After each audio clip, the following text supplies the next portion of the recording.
as far as our promotions this weekend, obviously we're excited about what the marketing department's done for us. Obviously, for everybody in here, you've seen our team and have an idea about the success of our players at this point. We've had some great crowds, but we hope to break some records this weekend. If you look at the Bleacher Bum Barbecue, I think it was in 2009 when we played Ohio State. We had over 5,000 fans. That was the initial Bleacher Bum Barbecue. And so, again, with the Indiana coming in, I think it was 2 weeks ago, they were ranked in the top 25. We're up to 11 this week, and so a very, very good matchup. And we hope to break a record and have, I would love to have over 6,000 plus. So hopefully, we get a lot of fans to come out. We've got some great promotions going on with the Bleacher Bum Barbecue portion of it. Starting at 5 o'clock, the first 500 fans get free Hickory River barbecue. There's going to be a snow cone area, so kids, I hope, and then some adults will be able to go make their own snow cones. And the first 500 people to that stand will get a free mini helmet. And then this one I think is really cool, but the first 500 fans are going to get a rally towel, and it's just like our orange jerseys. So it'll be a great evening with all the giveaways. Two very, very quality teams going against each other, and should be a fun night. The other portion then, after our victory that evening, we're going to have fireworks. And anytime we've had fireworks, it's been a great show. We've had a ton of fans that have stayed.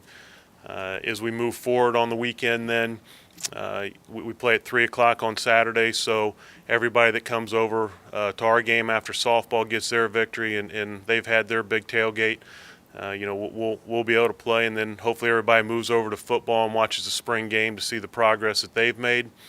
And then Sunday, again, we're going to be a noon game on the Big Ten Network. So just a great weekend with a lot of different things going on here at the University of Illinois, and looking forward to our fan base coming out and supporting everyone. And I know it's a ways off, but what could it mean, and how badly do you want to host potentially a regional here in Champaign?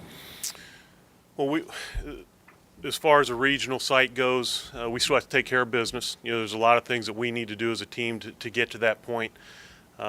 It's something that we've talked about and are going to look into. The university and the athletic department have done a great job of looking at those events and trying to support all the teams. And it's something that I think would be awesome for this community if we can pull everything together and have a regional site here in Champaign-Urbana. We've hosted great national championship events. We've hosted NIT games. We've hosted regionals and first round, second round events in a lot of other sports. And so it is something that obviously taking out somebody else's home crowd is important.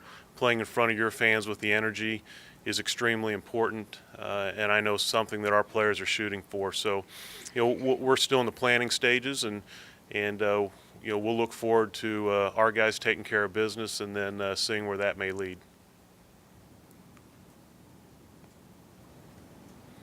You guys are easy. Any other questions? This pitching staff and what it was able to do over the weekend, especially the last two games, does it just become you almost expect this almost every series with these guys? How do you not take it for granted? Well, we do have a very good pitching staff, and I think it's a good staff from top to bottom. We're very fortunate. We're going to Illinois State today, and we've got a pitcher, Rob McDonald, that could be in the starting rotation in most schools, and he's interchangeable with some of our other guys on the weekends. So if you look at the strength of our starting pitching and what they've done, it's very comforting, throwing those guys out there. Not only are they talented, but they also have experience. And then you look on the back end with a guy like Tyler Jay, one of the top pitchers in the country.